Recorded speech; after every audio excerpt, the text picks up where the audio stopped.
Olivia Vio. I never thought I'd hear his voice again, not after everything that happened. But there it was, buzzing through my phone on a quiet Sunday morning. Olivia, he said, his tone trembling between guilt and authority. We need to talk. I stared out the floor-to-ceiling window of my apartment, the sunlight spilling over the marble countertop, my coffee going cold in my hand. My father hadn't called in nearly 5 years. Not since the day he told me his new fiancée would be moving in to make this place feel like a home again. His words used to echo in my head like a curse. Now he sounded desperate, and that only made me angrier. I smoothed the sleeve of my silk blouse, trying to calm the trembling in my fingers. What is it, Dad? He hesitated, then exhaled sharply, as if bracing for impact. She's pregnant. My heart skipped. I swallowed hard, forcing my voice steady. Congratulations, I said flatly. He continued, She's not comfortable with you staying there anymore. She thinks it's time you move out. Move out. I laughed, one of those bitter, hollow laughs that hurt your throat. That house was my mother's dream. Every brick, every photo frame on those walls carried her touch. And now, the woman who replaced her, the one who replaced me, wanted me gone. Fine. She wanted me out of that house? She had no idea what I'd built since the day they pushed me away. Olivia Vio. I was 23 when my father announced he was getting remarried.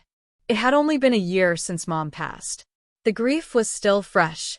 Her clothes still hung in the closet. Her perfume still lingered in the hallway. But Dad had already moved on. Her name was Trina. She was beautiful in that effortless, magazine cover kind of way. Long blonde hair, red nails, laughter that filled every silence in a room. I tried to like her. I really did. But every time she smiled at me, it felt rehearsed, like she was already practicing being the new Mrs. Hart. At dinner one night, she sat in Mom's old chair, the head of the table. I remember staring at her hand resting on the tablecloth, the glittering ring catching the light. My mother's ring. I asked quietly, Dad, why is she wearing Mom's ring? He didn't even look up. She's family now, Olivia. Show some respect. The words hit like a slap. Respect? For the woman who called my room cluttered and suggested turning it into a guest suite? That night, I packed a small bag. Every zip of the suitcase felt like tearing away from the life I thought I still had. Before leaving, I stood in my mother's old study, her favorite place. On the desk lay a faded envelope, my name written in her soft cursive. I opened it with trembling fingers. Inside was a short note, just one line. When they stop seeing your worth, go build a world that reminds them. I pressed the paper to my chest and whispered, I will, Mom. Then I left. No dramatic goodbye, no tears at the door, just the soft click of it closing behind me. It was the last time I ever called that place home. From that moment on, I promised myself one thing. If they wanted me gone, I'd make sure one day they'd have to knock on my door. Olivia Vio. The first night on my own, I slept on a thrift store couch in a studio apartment that smelled faintly of paint and old dreams. The air conditioner rattled louder than my thoughts, but at least it was mine. My space, my air, my beginning. I worked at a diner during the day, studied business courses online at night. I burned through my savings faster than I expected, but pride kept me from calling home. There were moments, standing in line at the grocery store, counting crumpled bills, when I wondered if Dad ever thought about me, if he missed me. But I learned something in those quiet nights. Pain can either break you or build you. I chose to let it build. One morning, I met Diane Monroe, the woman who would change everything. She was a regular at the diner, always alone, always typing away on her laptop.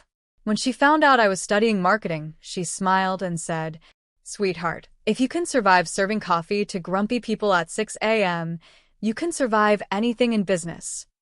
A week later, she offered me an internship at her small branding firm. I said yes before she even finished her sentence.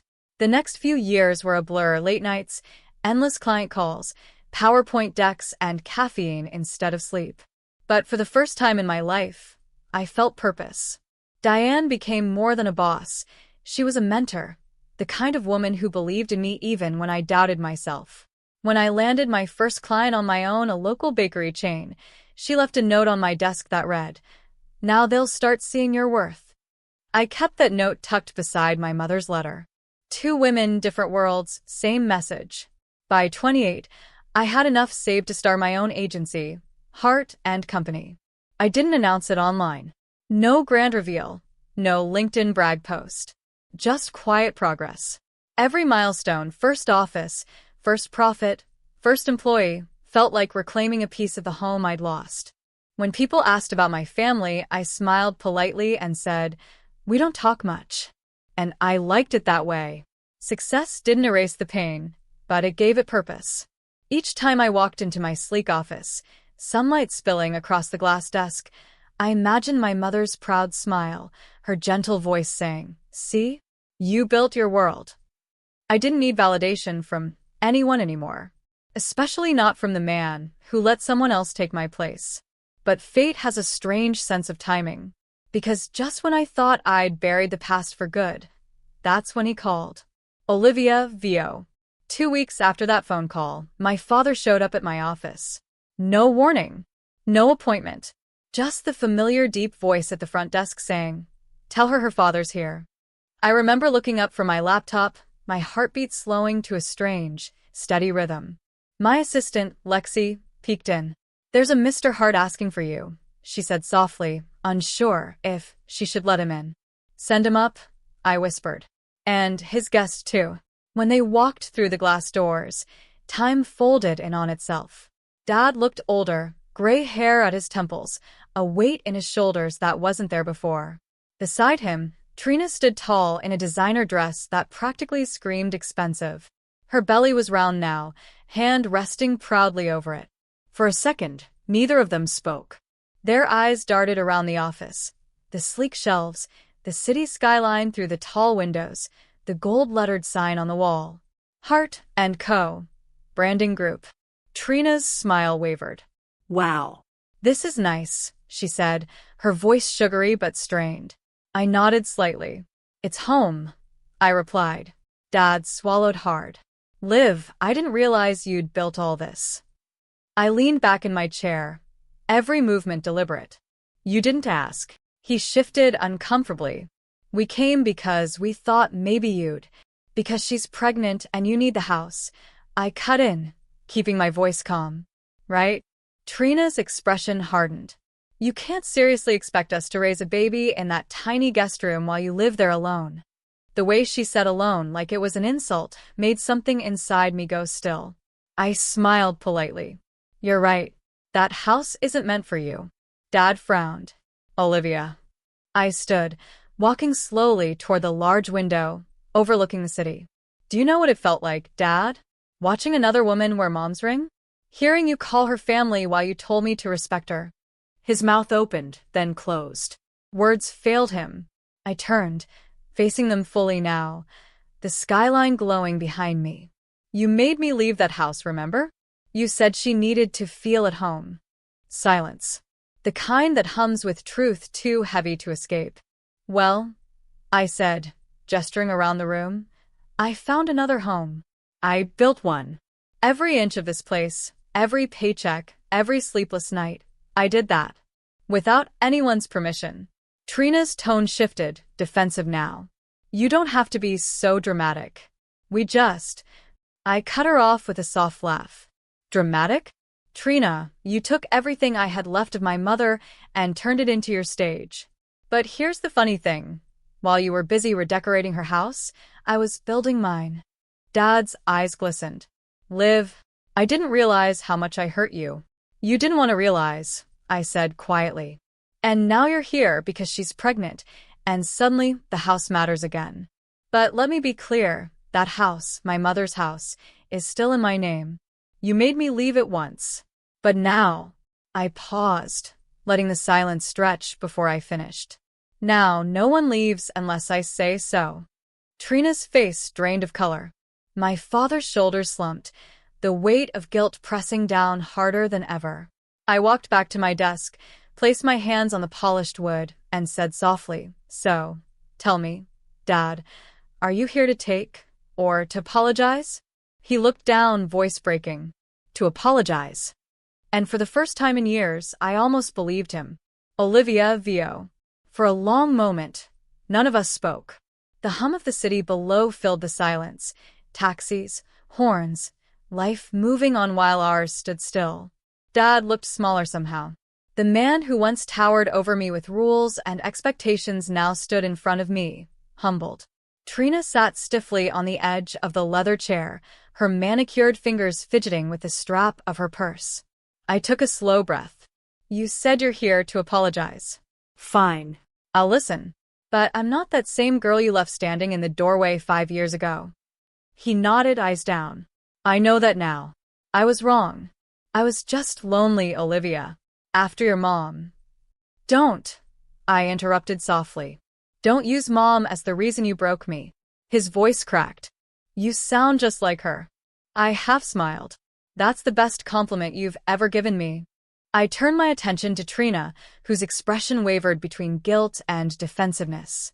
And you, I said calmly. You don't have to be my enemy, but you do need to understand something. That house, that history, isn't yours to erase. My mother built that home with love. You can decorate it however you like, but the foundation will always belong to her. And to me. Trina blinked rapidly, fighting tears. I didn't mean to push you out. I was just trying to belong. For the first time, I saw her not as the villain, but as someone chasing security the wrong way. Maybe she wasn't evil, just scared, like we all are. I exhaled, voice softening. You'll have your place, Trina. But not by taking mine. Then I turned to Dad again. If you really want forgiveness, here are my conditions. He looked up, bracing himself.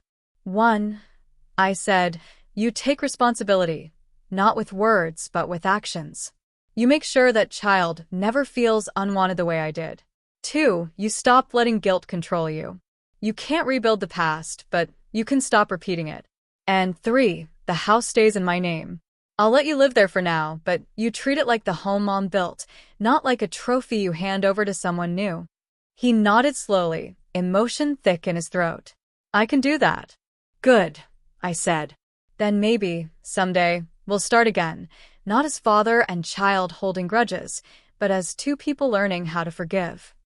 Trina wiped her eyes. Thank you, Olivia. Truly.